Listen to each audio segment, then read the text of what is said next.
Hey guys! So, we are the Conscious Heart Warriors. I'm Lindsay. I'm Jessica. And we just wanted to jump on and just talk to you a little bit about why we came together and what it is that we do. Yeah, we've been posting a lot of events on Facebook and the social media, and a lot of people are wanting to know about us, where we've come from, our journey. So this is just the first video to just do a little bit of the background of how we met and our journey up to now and why we want to help people. Ultimately, anyone who comes on this healing journey is looking to find more peace within themselves. Like a lot of us, I can only speak for myself, but I had a lot of fear. I had a lot of, the only way I can explain it is, I was trying to fit into a world that I felt was, at the time, like I wasn't happy. I was looking for love in all the wrong places, and actually by jumping on this healing journey, what I've realised, and one of the most precious nuggets I have taken from this whole journey, is that everything we are looking for is within us, and we are all worthy to love and be loved. But ultimately, the only time we can really give ourselves fully is if we have a good relationship with ourselves and we like ourselves and we ultimately love ourselves. Yeah, and it's about putting ourselves first, and we've found that because Lindsay and I are doing it together, we're kind of branching out what we've created together as in a friendship, like with conscious communications, and we work through triggers and we don't take things personally, and this is how we've been able to branch it out further, and our tribe is getting bigger and bigger and bigger, and all of us are implementing these tools. And it's about being honest with yourself and being authentic and sort of speaking out when you get these feelings that come up and the triggers. Because now Lindsay and I, what we do when we get the triggers come up, we work through them, and then we can get that higher perspective of why it's happening, and then start reprogramming them in that moment. And we offer like really simple tools that can help you navigate you through these trials and tribulations. And I think what Jess is saying as well is ultimately whatever happens in our life, it's about taking personal responsibility. And if you're anything like Jessica and I, we were just people pleasers. We didn't know how to say no. We would feel guilty saying no to others, and we just wanted to almost like, it's like rescuing, isn't it? It's like you don't even realise you're doing it. Giving our power away, giving our energy to everyone else but ourselves, basically. And what I read actually recently, and it really resonated with me, and someone said there's an empath. Like an empath is somebody who picks up the emotions, is very sensitive to their environment and people around them and stuff like that. So if you grew up as a child being open and hypersensitive, and you was in an environment that maybe there was anger in the household, or what's the word, like chaos, as a kid what happens is our body will try and protect itself. So we will try and make situations more comfortable for others so that we don't have to experience feeling those feelings. So the thing is, if you've grown up doing that your whole life, the older you get, your nervous system is shot to bits. And you find it hard. So if you're around certain people and they, say for instance you walk into a room and someone's really angry, you could walk in and pick up on that and think it's you and they're angry at you, but actually it's not you. We need to learn not to take personal responsibility for how other people are feeling. And I think for me and you, that's the biggest challenge, is learning what's yours and what's not. What is yours to take on and what isn't yours to take on. It's about becoming the master of your own energy. So you know your own energy. You can stay in your centre, and there may be chaos going around you, but you can stay and not get pulled into these situations that pull you out of your centre. And what we offer is tools to keep you in that centre. Now don't get me wrong, Lindsay and I, every day we are trying to improve ourselves, and we are implementing these tools, and the triggers come up. But now we have the tools to be able to deal with them then and there. And when we're in our wombs, we're doing a different action to what we used to do. So which in turn, it literally will put us on a different timeline. And then you learn to let go of these old conditions. We are a product of our environment until we decide otherwise. For me, personally, I grew up feeling a lot of fear. I felt a lot of fear at school, I felt a lot of fear around authority, even going to the dentist and the doctors. These are just examples of feeling like a little bit scared, or Do you know what, for me, actually, now I think about it, it's because it's the lack of love and the strictness, and as a really sensitive child, it would really affect my like energy. that hierarchy, isn't it? Yeah. We tend to put people above us, and then that makes us feel smaller. Yeah. When in reality, we are all equal. You're all one. Everyone, even people that are holding space for other people, they are still in the journey. Yeah. There is no hierarchy in this. Yeah, there's no one above, no one below. And I think the more we take our power back and heal those wounds from the past and understand why we did the things we did, why we behaved the way we did. A lot of us grew up in a victim mentality. I know I did. God, it was a pity party for one every week for me. God. It was, because I didn't understand. So what was happening is I was experiencing these traumas, these wounds, this pain, and I didn't know what to do with them. And growing up, I was very emotional. So if I expressed emotion, what I found personally, again, for me, was that people felt uncomfortable when you express emotion, like whether you get angry or sad. It's like, oh no, stop crying, come on, there's people worse off than you, or, you know, why are you angry? How dare you be angry? Come on, sort yourself out. So what happens is we end up gaslighting ourselves and turning our emotions on ourselves by self-sabotaging, or trying to, like I said, create these situations in everyday life that feel safe for us because we don't want to experience them uncomfortable feelings. We're not taught how to manage our emotions, and we're almost taught that some emotions are good and some are bad. And actually, that's one of the biggest things that when you go on this healing journey is you discover is there's no such thing as good or bad emotions. That every single emotion and feeling you have is like a compass. It is like a barometer for your soul to tell you what is good for you and what isn't. And so growing up, if you've had people telling you, well, you shouldn't feel like that, you shouldn't do this and you shouldn't do that, then your body doesn't know how to trust itself when things are coming up. So your body will go into a fight or flight survival mode, or even a freeze and fawn where you literally freeze because it's easier to do that. So all of this stuff that we're doing is working around emotions, really, in and your it's mind. actually, like Lindsay said, when she was younger she was shut down, so it's about learning to work for your intuition again. Yeah. Because it's so often when we're children, it's like, no, stop crying, or you feel into a situation, they're like, no, that's not right. So we're literally reconditioning all of them feelings of not being validated and going back to that gut feeling, like, how do I feel in this situation? Because it's been kind of blocked with our past conditionings of, no, that's not right.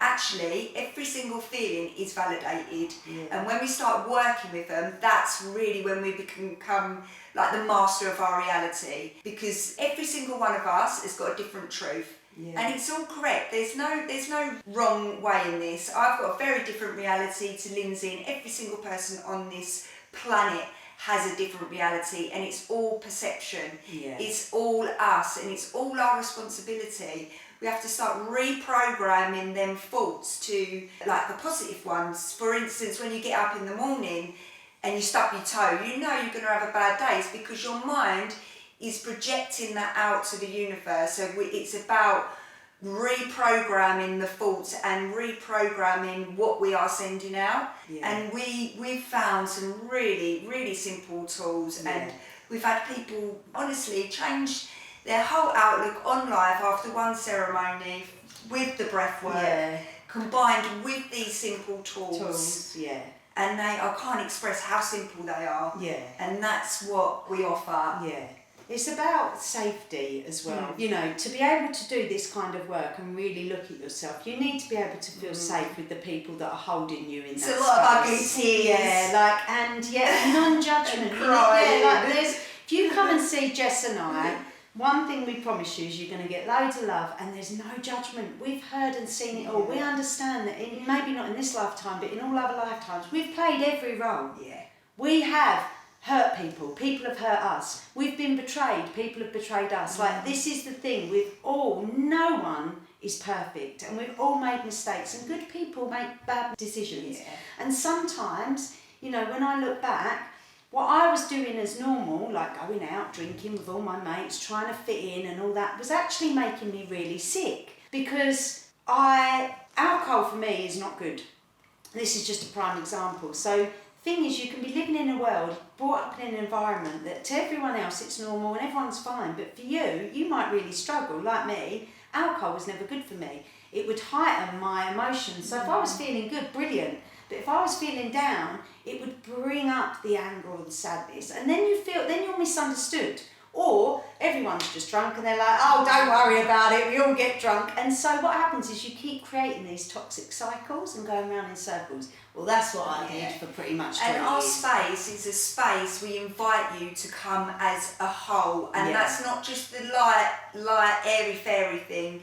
We invite you to bring in your darkness. And our darkness, when we say darkness, if we embrace the darkness, we can learn from it. Yeah. It's like feelings of jealousy, feelings of unworthiness, but when we feel these feelings, then we can start working through them. It's only when we get really, really honest with ourselves that we can really implement these tools and start making the changes so that we get the life that we deserve. Yeah. And we all deserve to be loved, to be seen, to be in our full, authentic selves. If you're not in your authentic self, then you are in the wrong environment. And it's hard. Spiritual awakening, once you start raising your vibration, people are going to fall away.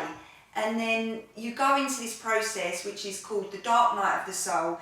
It's lonely. Yes. You're having to look at yourself as well, and this is the whole point. And you feel so alone. But then what it does, when you start working through that, coming into the forgiveness, then it opens up the space for people on the same vibrations to start coming in. But you are going to get lost.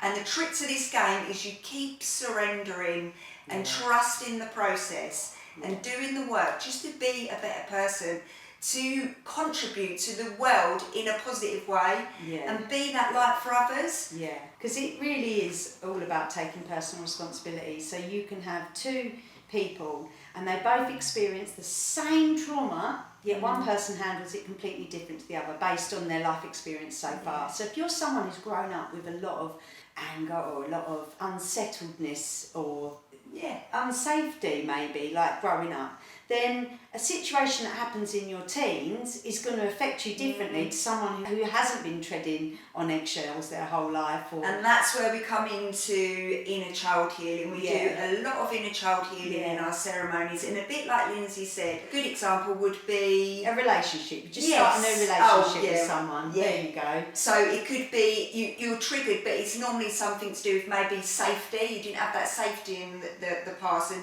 this is where we try and encourage people to have these conscious communications, to try and trace back where that is coming from. Yeah. Because like we said, we should get to this point where we're centered and we can see things for what they are. But it's a constant journey, and we go back in cycles and cycles and we just keep letting it go every time and try not to attach. And what Jess was saying, it's really important, because what happens is the more and more you do this work, it's all about creating healthy boundaries. So what happens in the past is you probably, if you didn't have a lot of self-worth, you probably tolerated situations that maybe were quite abusive, or you were treated in certain ways, but because you were scared of losing them people or that person, you almost like put up with it. So what happens is we lose our sense of self-worth because we're being treated or abused in a way that isn't loving and kind. But because we have this attachment to, especially if you've had abandonment issues, you don't want to lose things. So you hold on to these unhealthy relationships or these unhealthy situations because you don't love yourself enough. Yeah, it's all fear-based. So the more you embark on a journey that we're talking about of self-discovery, coming back to your heart, getting your self-worth back, what happens is you will encounter situations or you'll get triggered, like Jess says, and you'll be able to communicate. And you'll be able to say, so instead of being like, I can't believe you made me feel like this, we learn to consciously communicate. And it's all, so we sit down and say, can I speak to you a moment? Because I want to talk to you about what happened earlier. And it's how we deliver it. So we always take responsibility for how we're feeling, because ultimately, at the end of the day, a lot of people hurt us unintentionally. It's not intentional. They don't mean to. So unless we communicate with them how that made us feel, then they're not going to be aware. But if we throw at them and put our boxing gloves on and go, well, you did this, you did that, they're going to then get their boxing gloves out and they're going to attack us back. But if we learn how to sit in, like now, I could do an example. Jessica, yesterday, when you didn't offer me a cup of tea, it really hurt my feelings. I'm so sorry, Lindsay. Next time I'll make sure I offer you a cup of tea. Simple as that. Like, I know it sounds silly, but it's not that. But I did get her a cup of tea, by the way. But this is just a prime example. Or for instance, I'd say to my partner, do you know what, yesterday when you snapped at me in the car, it really triggered me and made me feel uncomfortable. I'd appreciate it if you don't do that again. I've had that in the past. I don't like how it makes me feel. So I'm just making you aware, because you probably wasn't aware of what you were doing. So this is me communicating with you. And then you wait for their response. But it's being mature in the way that we speak to ourselves and it's like and each other. we can't stress enough, it's okay to have all of these feelings like anger, jealousy, because then you can start working with them. Yeah. As soon as you start admitting how you feel, then you can do the work. Like, how am I feeling? Maybe I'm feeling a bit lost at the moment, and then you can start digging and tracing back why, and then start doing the changes. Lindsay and I will do a thing called conscious expression. So you know, sometimes you're just feeling a little bit off and you're like, oh, I can't really work out what this is. So we'll literally ring each other up and we will do like a conscious rant. So we will literally, without any filters, so you're not allowed any filters. So before you do this, you would say, I just want you to hold the space. So, because what happens is things can come out not necessarily how they actually are, but what you would do is you keep ranting, and you feel where it feels like, oh, now my throat feels a bit tight, like I feel like I can't speak, and you keep going. 9 times out of 10, you will actually hit the wound, and you may have a little release. And then because you've honoured it, then you can start letting these things go. Yeah, and like Jess said, when you start to recognise where you're feeling it in your body, that is a step that you really know you're healing. Because you know you're being embodied. Yeah, because I'll be honest, I've been on this journey, but I'd say all my life really. I've always been into spiritual stuff, always been a witch and a healer, and it's something we all know. But growing up, what happened is I experienced a lot of trauma in my teens. And I believe that at that point, I had a car crash, I had quite a lot of things happen. What happened is my spirit almost became disembodied. So even though I was living in my body, I couldn't feel anything. I had no awareness of any aches and pains. It was like, I couldn't feel anything, if I'm honest. It was like a numbness. So what happens is when you start healing, and really healing, you'll know when you are, because you'll start to become back in your body. Yeah. Especially the breathwork will bring your spirit back into the body. So then all of a sudden you'll be like, oh, I've got an ache here, oh, I've got a pain here. Yeah. It's because you're ready to let go now. So our body holds the score, right? So our body's holding, and our cells are holding the memories that the mind, for them however many 20 years, was pushing away, too busy pushing away. And what happens is when we start to integrate and do our healing, our mind, we have our emotional body, mental body, spiritual body and physical body. They all start to come into alignment, and they all need to heal. So for them to become one, we need to shed those layers. And what happens is, you, like Jess said, the more and more you do this work, the more aware we'll start digging. Where are you feeling it in your body? And you'll be like, oh, I don't know. Actually, I can feel it here in my tummy, or oh, it's here in my heart. Yeah. So it's about starting to work with it, asking questions like what is, because what it is our body is giving us that signal that we need a bit of attention. Yeah. We need to go in, and so often we try and push things away. Like when things have happened and we're like, no, I'm okay, I'm strong, I'll push it away, when really what we need to do is we need to be bringing it in, asking questions, giving ourselves love, because the more we push away, the healing is just not going to occur. So it's about pulling in and really feeling the feels. Yeah. You can do this by talking to friends. You can do it by journaling. Lindsay, you love a bit of journaling. Yeah. For me, I'm not much of a journaler, but this is the thing with a spiritual path. You find what resonates with you. When we're talking, just take what feels the truth to you. Yeah. We're not here to tell you what to do, what to think, how to feel. We are here as guides. Yeah. Just to hold the space for you. And through our own experiences. Like, we can only take you as far as we've gone on our own healing. So, you know, all of these tools and these tips are what we use now in our daily life. And we are living our best life now. We have transformed our life with these simple tools, but it's work. Yeah. And keep going back to it. It's being honest with yourself, really honest. How am I feeling? How does my body feel? How do I feel when I go into different situations? Because I know now I'm in a safe space. So all the people that I'm surrounded with, they are empowering me and they are uplifting me.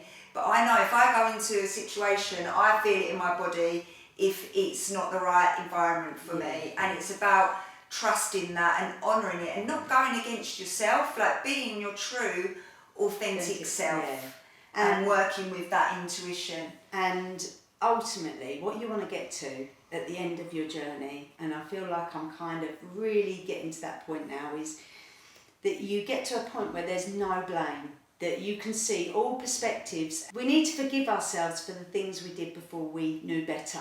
So a lot of our pain and trauma is caused by people we love, but ultimately they were only doing their best and they were only doing what they'd been taught. So when you're on this healing journey, it is about coming back to the point of no blame. So I can't blame anyone else for how we're feeling. We're taking full responsibility. And what that means is, it might mean that you have to let some people go in your lives, because if they continue to disrespect you or continue to treat you in certain ways that aren't healthy or aren't making you feel good, then you have every right to say, look, I love you, but ultimately I can't have you in my life right now. It doesn't have to be done with anger. Sometimes. It doesn't have to be done with blaming and pushing and shouting and you're this and you're that. Sometimes, by taking the most powerful thing you can do is remove yourself silently and not even have to explain yourself. You've got nothing to explain yourself for. I think, like, the spiritual journey, the biggest thing is having some really firm boundaries, and sometimes you do have to tell people to piss off in the most loving way. But that is the reality of it. Sometimes things can't be resolved, and sometimes there does need to be that space between you, and that can be with family members as well, or really good friends. If we can't meet each other at the same level, then sometimes we just have to walk away. And you walk away with love. You take the wisdom out of it through all of these trials and tribulations. When you change your perception to, like, what is this trying to teach me? Because it's there for a reason. This is a school. We are here to learn to come back home. And when we're on our knees and we're at our lowest point, that is when we're looking for the light. That is when we're looking to, like, feel more connected. And that's when the magic happens. Like the phoenix coming out from the ashes. That is when the big transformations happen. It doesn't happen when you're mediocre, everything's all okay and everything's just okay. It's when things happen, breakups, deaths, illness. It's when we really have to look at ourselves and start making the changes. And it is all taking personal responsibility. Like Jess said, it is ultimately making sure that you are safe, that your body's safe, that you're creating an environment that you are safe to live in, that you want to be in. We have no control over anyone else in the world. The only person that we've got control over is ourselves. And that is the truth. We live in a world that's trying to control us, and this is part of the awakening, right? We're all getting to a point where we're like, this isn't necessarily working. We're taking our power back, exactly. We're not being dictated to by outside forces. We're living our true authentic self, and just from our heart spaces, we want to create a world where people feel welcome. We don't want to live in fear and they anymore, can turn up as themselves. It's okay to have a bad day. It's okay to feel all the feels. Ultimately, it is a game of trust, it's a game of surrender, and it's a game of forgiveness. And now when we say forgiveness, it's always forgiveness for ourselves. It's about taking our power back and not allowing them stories to run, like, oh, why did this happen to me? Like, that shouldn't have happened to me. Because what you're doing is you are using your vital life force to feed these stories when you could be using it for manifestation and changing your reality for the better. But it's a process. There's no quick get out. You literally have to feel the feels, and then you can move into that place of forgiveness. And as we stress, it's always more about forgiveness for ourselves. And not talking about others, you know, being mindful of what we say about ourselves and other people, because every time we say something, words have power. It's energy. Everything's energy. So being very mindful of what we say about ourselves and others is also key. And sometimes, like Jess just said about the stories, like sometimes you wake up in the morning and you think, oh, I haven't heard from so-and-so. This is just an example. I haven't heard from so-and-so for a while. And you look on, and this is just an example, you might look on their page and be like, oh, they went out with so-and-so, they didn't message me. All of a sudden, your mind started to create a story of how that person's left you out or pushed you out or doesn't care about you, which isn't true. Most of us live our lives, we're not doing things to hurt others. So, for instance, if you feel like that about a friend or whatever and you're feeling a certain way, pick up the phone, tell them how you're feeling.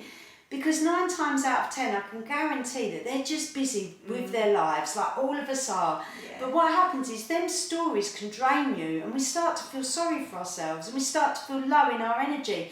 Then we start to eat crap food or going to grab the wine bottle to make ourselves feel better. These are how all them habits and patterns just keep playing out until we decide to listen and take control back of our minds, our thoughts, our emotions, our behaviours, what actions we're doing. It's all us. Yeah. There is power in mastering your emotions. There is power in mastering your thoughts, and there is power in mastering your physical body. That's the thing. If you can start embodying all of those, pardon me, just farted, all of those aspects and becoming fully embodied, then you can experience so much magic in your life. It is ridiculous. You don't even know how powerful you are. And I think the biggest thing is, when it all comes down to it, it's all of us. It's all us. How we react to things, it's all our responsibility. Yeah. And when we get more people taking responsibility for their own energy, that's when we can really, really make changes in the world. And it's about creating safe spaces. There's lots of spaces out there. We may not resonate with you, and that's okay, because we want to be ourselves. We're not out there doing it for others. We've done this work, we've got the tools, and we want to help other people, and it's okay if we don't resonate with you. Because there's lots of people out there doing this. Yeah. But what we do is we create a safe space for you to turn up as a whole and do the work. And ultimately, the bottom line is we're here to live a full, happy life, and happiness is our community and love and joy and silliness. Yeah, and to be able to be yourself and just laugh and joke. Like, I read a brilliant quote the other day, I think it's my new favourite, and it's a Ricky Gervais quote, and he put, "You found it offensive, I found it funny, that's why I'm happy and you won't."